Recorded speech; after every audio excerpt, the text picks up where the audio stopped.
Good morning and welcome to Property News. I am Nana Ama Esiodwa. This news is sponsored by Sukasa Properties Ghana, our headline sponsor for the Ghana Housing Show 2022 Wembley. In the headlines, government to institute framework to regulate players in the housing industry. President urged to intervene in land disputes between the people of Awutu and English Amanfo. And in the international news, Dubai and Abu Dhabi featured among major global cities on Global Real Estate Transparency Index.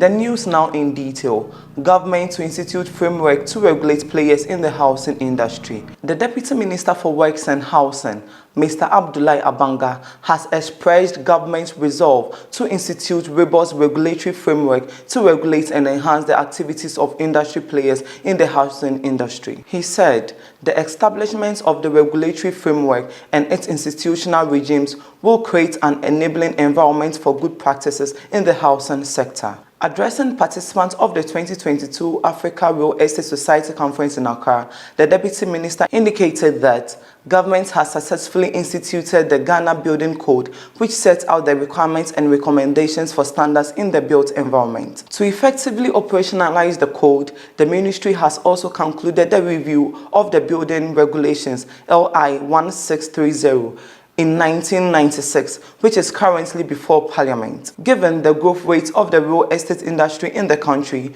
Mr. Banga said government has also enacted the Real Estate Agency Act 2020, Act 1047, to, among other things, regulate real estate agency practice, sale, purchase, rental, and leasing of real estate and related fixed assets, and to provide for related matters, including the establishment of the Real Estate Agency Council, REAC. The Deputy Sector Minister called on the built professionals to also embrace modern technologies that seek to develop smarter cities and hinge on clean and sustainable energy options. President urged to intervene in land disputes. Paramount Chief of the Awutu Traditional Area, Nai Abu Kaiduweti Ajimain Otabo Detailed, has appealed to President Nana Akufo-Addo to intervene to amicably resolve issues on land between the people of Awutu and English Amanfo. He said the people of English Amanfo are claiming ownership to portions of Awutu land given to them on compassionate grounds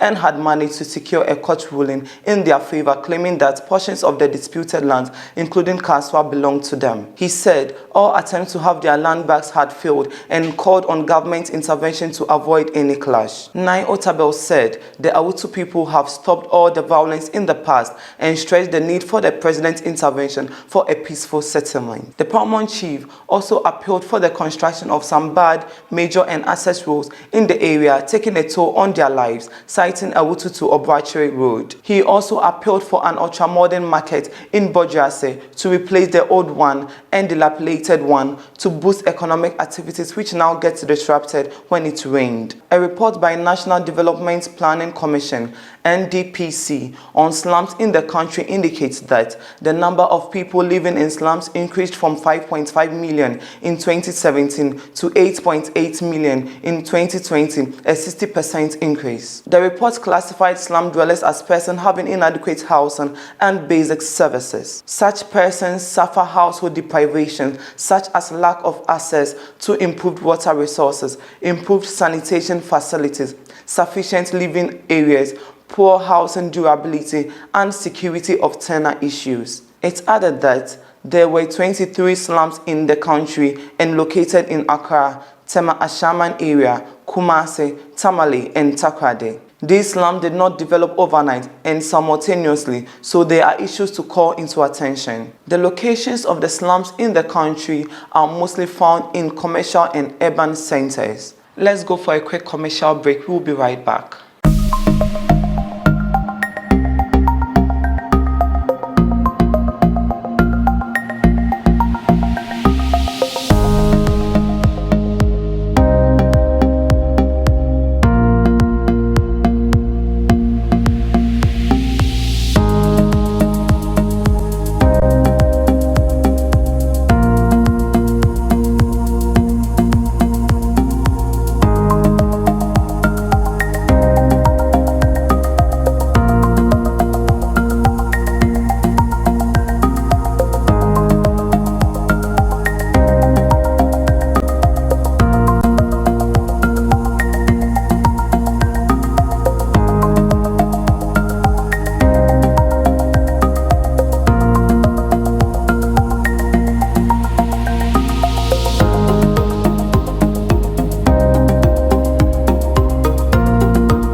Welcome back. Now to the international news. The UAE's real estate market has yet again demonstrated its world-class standards in operations as Dubai and Abu Dhabi get featured among the leading global cities on the Global Real Estate Transparency Index. The latest development was shared by DXBinteract.com, an exclusive interactive data site that attracts the UAE's real estate sector to provide real-time reports. Both Emirates escalated in reigning positions on the index after the announcement of the sector's performance results from January to June 2022. The Global Real Estate Transparency Index is a vital guide for investors, developers, and corporate occupiers. In the past 2 years, the UAE's real estate sector is on a phenomenal growth track, along with some industry-first records like the sale of the most expensive and under construction villa at Jumeirah Bay Island, sold at AED 350 million. Thank you for watching. Have a good morning.